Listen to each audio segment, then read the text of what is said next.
You're watching News 12 and News12.com. I'm Lisa Salvatorini. June, of course, Pride Month, and part of the celebration includes the very popular Pride March in New York City. News 12's Lisa LaRocca telling us why a gay police detective in New Rochelle is now speaking out against the organizers.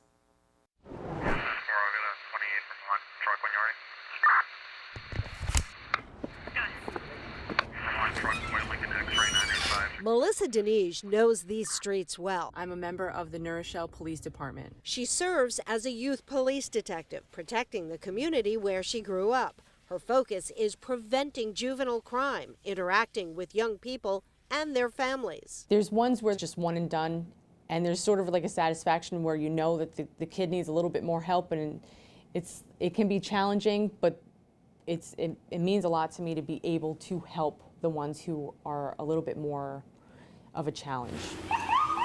But the 11-year veteran is much more than a detective. I'm a mom. I'm a member of the LGBTQ plus community. Detective Denige is also an educator among her peers, serving as her department's LGBTQ plus liaison, a position she helped to create.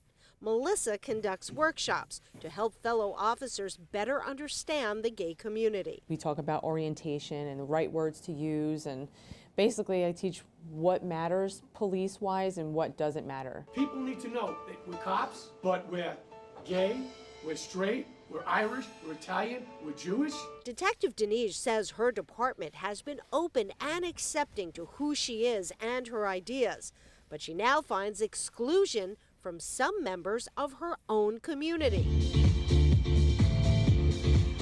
The New York City Pride March attracts tens of thousands each year, but the recent decision by organizers to ban gay law enforcement from marching in uniform in next weekend's parade has outraged Melissa and many others.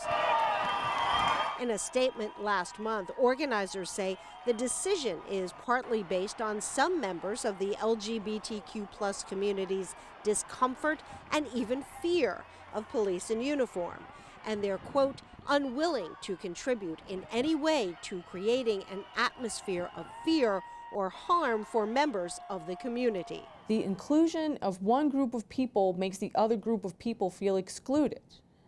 So you're just going to choose which group to exclude, which in my mind just really doesn't make sense. That's not the solution. You're taking people who are making change, affecting change, educating cops, and you're saying that we can't do something because we're cops. And you're saying that I can march but not in uniform. I'm still a cop, not in uniform. Now, some in the LGBTQ community tell us many are afraid to speak out against the NYC decision out of fear of backlash. And Melissa says she actually got more support from her brothers and sisters in blue than she did from her gay friends when she decided to speak out. All the things that I am and all the things that I've done in my past make me who I am. And being a cop also contributes to who I am. I'll never not be proud to be a cop. Melissa says she has no plans to take part in this year's parade or any Pride events in the city. Lisa LaRocca, News 12.